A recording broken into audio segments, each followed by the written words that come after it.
You're listening to the N2K Space Network.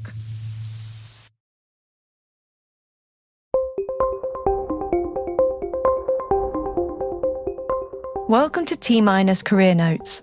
I'm Alice Carruth, producer of the T-Minus Space Daily podcast. Today is July 4th, 2023, Independence Day in the US, so we have a special program for you.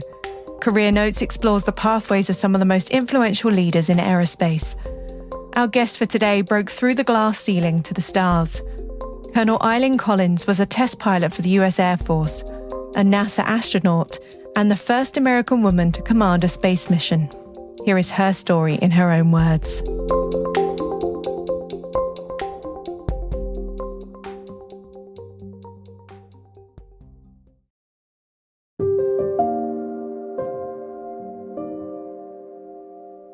I have a very clear memory of reading an article on the Gemini astronauts in a magazine.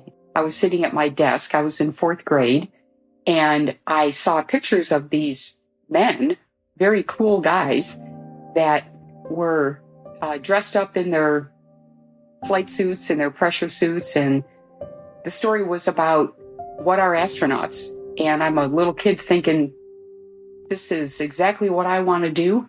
Unfortunately, there were no women astronauts back in those days, but I'm a little kid, and I thought, well, heck, I'll be a lady astronaut. That's what I'm going to do. This was filed away in the back of my mind, but years later, when I was in college, I was still reading about pilots, and there wasn't a whole lot written in books on the space program back in those days. So I remembered that those astronauts were pilots, they were test pilots, they were engineers, and I was trying to pattern my dream job after what they had done. And it was 1976 when the Air Force first selected women to go to pilot training. And then in 1978, NASA selected the first women to be space shuttle astronauts. And I was in college at the time, and that's when it became real to me, that this is something I can actually do. And I buckled down and I got serious about doing the things I needed to do to make that my life.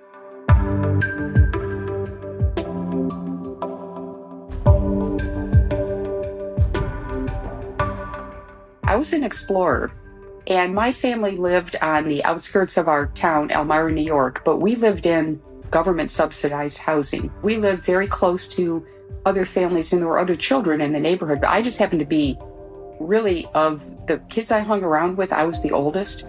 And since we lived near the edge of town, there was a lot of land to explore. So I would gather up the neighborhood kids, and we would climb trees, we would make forts. Well, we did some stuff that we shouldn't have done. I mean, back in those days, parents didn't know what their kids were doing.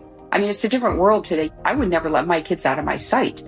But I was crawling all over the neighborhood. And we also had our enemies. There were some kids on the other side of this government-subsidized housing that didn't like us, and we had some confrontations with them that were a little bit nasty. But you got to remember, I was 7 through 12 years old when all of this was going on.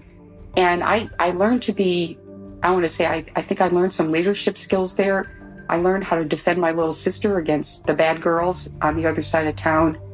And I learned that there were actually mean people and there were dangers in the world. My mother would take us to the library, and the books that I brought home were mostly in the realm of science. It was a little bit harder to find books on airplanes, but as I got older, I did find the flying section of the library. And I was probably middle school, high school, and some of the books that I remember reading back in the early years one of them was The Stars at Noon, about Jackie Cochran, who started the Women Air Force Service Pilots. And I would still recommend that book today. She came from nothing, and she became very rich and famous, and she was the first woman to go faster than the speed of sound.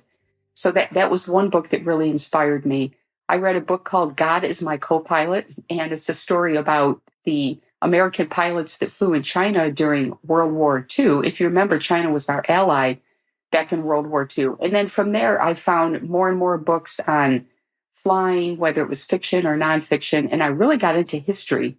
And I started reading a lot about the military side of flying through the wars over the years. So I grew up in a small town, but it's a site of Harris Hill. And Harris Hill is the glider field, and the National Soaring Museum is located there. And this is gliders. So the tow planes take the gliders up and release them, and the gliders would fly. I was a kid. My dad took us to the airport. We'd watch them take off and land.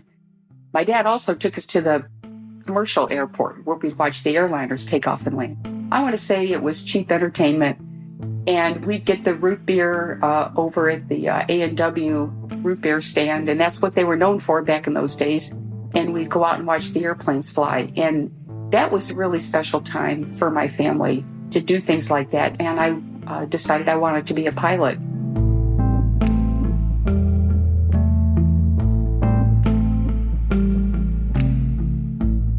So the Air Force decided in 1976 to allow women to become military pilots. And it was a test program. Now, I was still young and in college when the first groups went through. So they selected 10 women. It was a very competitive program. It was nationwide. Those 10 women went to pilot training in Phoenix, Arizona. And I heard about this in the news. I started following it. And I said, well, this is what I want to do.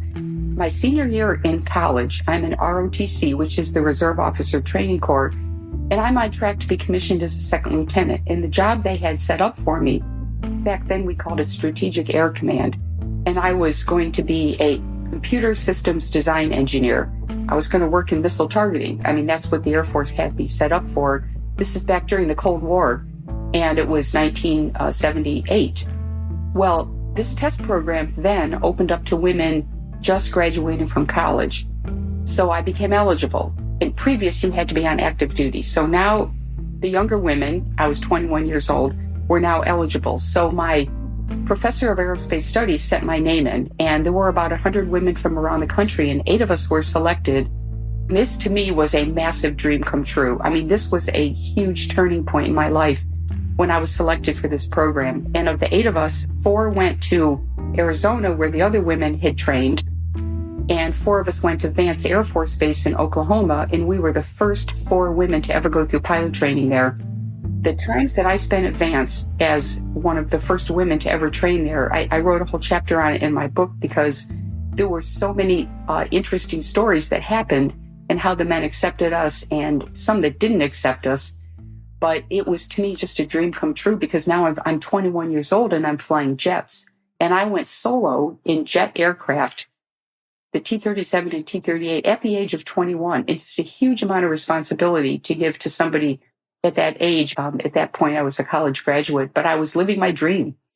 And I'm not going to say it was easy because I was studying constantly, because not only did I want to get my wings, did I want to become a pilot, but I was part of a test program and I wanted other women to have the same opportunity as me. And if we had failed, then those other women, they would have shut down the program and the women younger than me wouldn't have had the opportunity.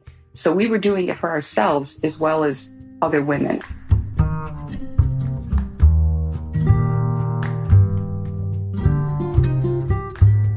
I was first put in leadership position back in the Air Force. I found that I was a little bit of an autocrat. I think that, maybe I was trying to do too much as a quote leader. But part of it was I knew people were watching me because I was a woman in a man's world. And I thought that I needed to be more decisive and more hands-on. Turned out that didn't work. I actually had people pull me aside and say, Eileen, maybe you don't need to tell me all that you're telling me. I think, it's okay to let me make my own mistakes. That happened to me a couple times, and I started thinking, okay, I'm going to listen to what they're saying. And I think as the years went by, I became less autocratic, meaning less throwing out my ideas and recommendations, telling people what to do. And I became more of a listening type leader. I was there to provide confidence to the people that are working for me.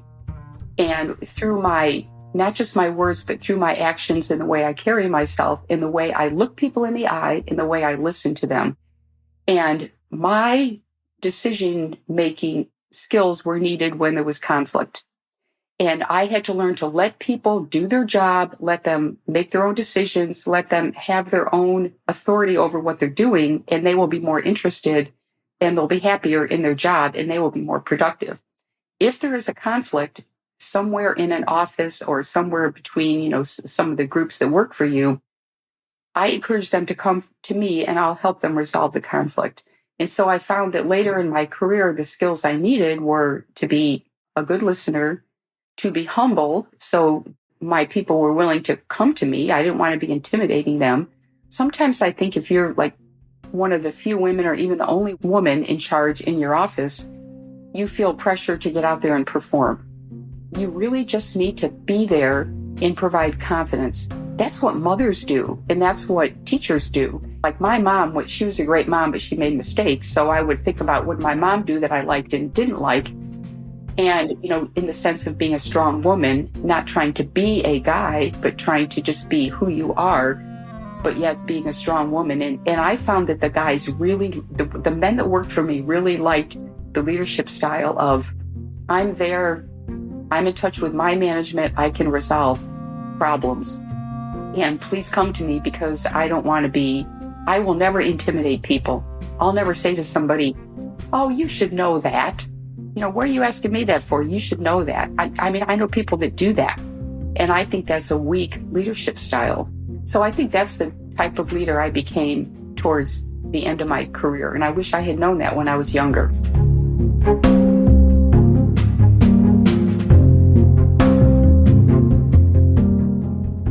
So I'm very procedural. So the biggest adversity to me was making mistakes. And I would just crucify myself when I would make mistakes. And this was something that I had to get under control. And I think I learned this through doing simulations in the space shuttle program. We would train our crews under a lot of stress. And if the crews were doing great, I say, you need to make it harder because I want to see how my crew handles their mistakes. Well, we developed a 4-step process of dealing with mistakes. And so very procedural. So you make a mistake, this can be terrible, right? Especially if you're flying in space. It could mean the loss of the mission, but it could even mean loss of lives.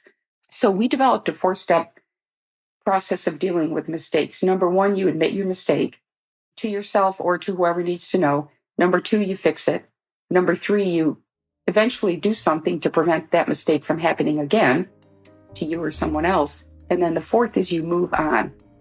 And I think that move on is very important. I wrote the book because I wanted young people to learn from lessons I learned, mistakes I made throughout my life, but also the excitement and how wonderful it was in my careers in the military and at NASA as an astronaut. And I wanted to document that portion of history of the space shuttle program. So from a human point of view, so people would be able to read it someday and remember, what was it like to be a space shuttle astronaut?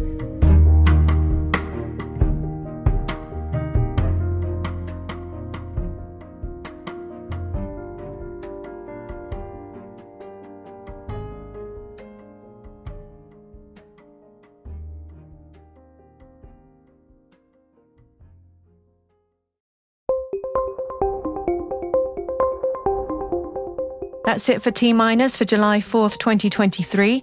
We'd love to know what you think of this podcast. You can email us at space@n2k.com or submit the survey in the show notes. Your feedback ensures we deliver the information that keeps you a step ahead of the rapidly changing space industry. This episode was mixed by Elliot Peltzman and Trey Hester, with original music and sound designed by Elliot Peltzman. Our executive producer is Brandon Karff, our chief intelligence officer is Eric Tillman, and I'm Alice Carruth. Thanks for listening.